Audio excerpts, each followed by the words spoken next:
Sering banget kan kita dengar atau bahkan pakai sendiri kata-kata seperti pengetahuan, ilmu, dan penelitian. Biasanya kita anggap artinya mirip-mirip aja. Padahal, ketiganya itu sebenarnya adalah tahapan yang berbeda, tapi saling terhubung dan krusial banget dalam perjalanan kita memahami dunia di sekitar kita. Oke, jadi mari kita mulai dengan pertanyaan mendasar ini. Mungkin kita semua pernah kepikiran, apa sih bedanya antara sekedar tahu sesuatu dengan sesuatu yang kita sebut ilmiah? Apa yang membuat sebuah informasi jadi pengetahuan biasa? Dan kapan informasi itu naik level jadi sebuah ilmu? Nah, untuk menjawab itu semua, kita harus mundur dulu ke titik awalnya. Ternyata, seluruh proses penemuan, mulai dari fakta yang paling sederhana sampai teori yang super rumit, itu semuanya berawal dari satu sifat dasar yang kita semua punya sebagai manusia. Nah, ini dia mesinnya, rasa ingin tahu. Coba deh, inget-inget, pernah kan ngerasa penasaran banget sama sesuatu? Dorongan inilah yang bikin kita nggak bisa diam aja. Perasaan ini yang bikin kita pengen bertindak, mencari tahu, dan mengubah sesuatu yang misterius jadi sesuatu yang kita pahami. Dan kerennya, setelah kita tahu, naluri alami kita adalah membagikannya ke orang lain. Oke, sekarang kita masuk ke bagian yang sering bikin bingung. Mari kita bedah dua konsep besar ini, pengetahuan dan ilmu, buat ngelihat di mana sih letak perbedaan utamanya. Kita mulai dari yang paling dasar dulu ya, yaitu pengetahuan. Ini tuh pada dasarnya adalah semua hal yang kita yakini benar dan kita punya alasannya. Contoh paling gampang, kita semua tahu kalau kita lempar bola ke atas, pasti jatuhnya ke bawah. Itu pengetahuan. Kenapa? Ya karena kita lihat dan alami sendiri berulang kali. Dan kalau kita lihat dari akarnya, kata knowledge ini benar-benar kayak sebuah perpustakaan raksasa. Isinya adalah semua hal yang pernah dipelajari oleh manusia sepanjang sejarah. Bisa dari pengalaman pribadi, cerita dari kakek nenek, atau sekedar hasil pemikiran sederhana. Cakupannya luas banget. Nah, disinilah perbedaannya jadi kelihatan jelas banget. Ilmu itu bisa dibilang pengetahuan yang naik kelas. Kata kuncinya cuma satu, metode. Ilmu nggak cuma terima gitu aja kalau bola jatuh ke bawah.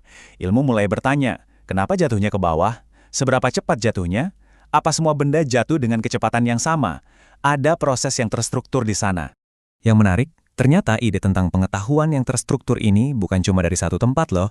Mau dari barat dengan kata science dari bahasa Latin, atau dari dunia Arab dengan kata ilmu, keduanya punya akar makna yang sama, yaitu mengetahui.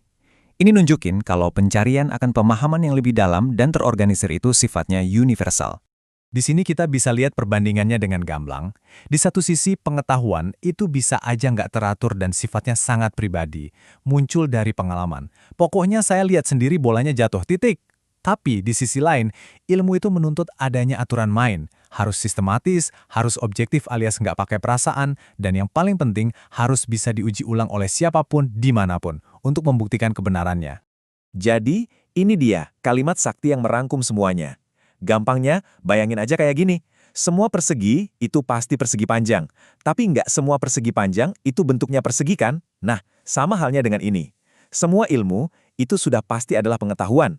Tapi sebuah pengetahuan biasa harus memenuhi syarat-syarat ketat tadi untuk bisa disebut sebagai ilmu. Oke, kalau tadi kita bilang metode atau aturan main itu yang jadi pembeda, lantas seperti apa sih aturan mainnya? Ada 4 pilar utama yang jadi fondasinya. Sesuatu itu baru bisa disebut ilmiah kalau dia objektif. Artinya fokus ke fakta, bukan opini atau perasaan kita. Terus harus sistematis. Ada langkah-langkah yang jelas dan logis. Lalu universal, artinya temuannya berlaku umum, bukan cuma buat satu orang atau di satu tempat aja. Dan yang paling krusial, bisa diverifikasi. Artinya orang lain bisa mencoba ulang prosesnya dan idealnya mendapatkan hasil yang sama. Dan ini yang penting banget buat diingat. Ilmu itu bukan buku tebal berisi fakta-fakta mati. Ilmu itu sebuah proses yang terus hidup dan berkembang.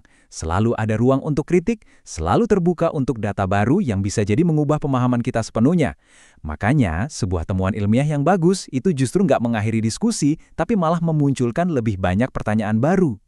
Oke, kita udah tahu apa itu pengetahuan, apa itu ilmu, dan apa aja aturan mainnya. Pertanyaan berikutnya, terus gimana cara kita melakukan atau menciptakan ilmu itu? Nah, disinilah penelitian masuk ke dalam gambar. Penelitian adalah aksinya, proses aktif dan formalnya.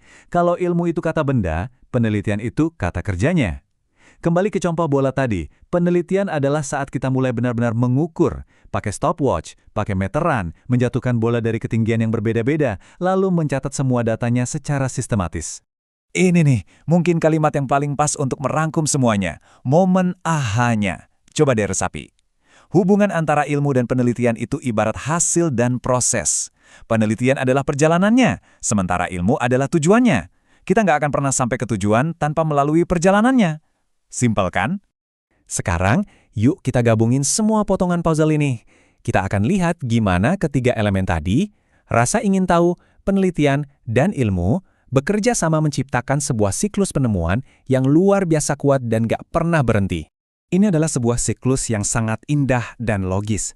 Dimulai dari pengetahuan sederhana, bola jatuh. Lalu muncul rasa ingin tahu. Kenapa? Ini kemudian mendorong kita melakukan penelitian, mengukur, menguji, menganalisis. Hasilnya menjadi ilmu, misalnya hukum gravitasi. Tapi ilmu baru ini nggak jadi titik akhir. Justru ia memicu rasa ingin tahu yang lebih dalam lagi. Apa hukum gravitasi ini berlaku sama di planet lain? Dan siklusnya pun berputar lagi, terus maju, tanpa henti. Siklus ini pada akhirnya bukan cuma menghasilkan penemuan, tapi juga membentuk sebuah pola pikir. Dan jangan salah, ini bukan cuma buat para ilmuwan yang pakai Just Lab. Sifat-sifat ini terbuka sama bukti baru, jujur, teliti, kritis, dan tekun adalah alat yang sangat berharga. Bayangin betapa bergunanya pola pikir ini buat kita semua dalam memecahkan masalah sehari-hari. Jadi, pada akhirnya, pembahasan kita hari ini membawa kita kembali ke titik awal, rasa ingin tahu. Kalau ternyata setiap jawaban dalam ilmu hanya membuka sebuah pintu menuju ruangan lain yang penuh dengan pertanyaan baru, pertanyaannya sekarang untuk Anda, pintu mana yang paling membuat Anda penasaran untuk dibuka selanjutnya?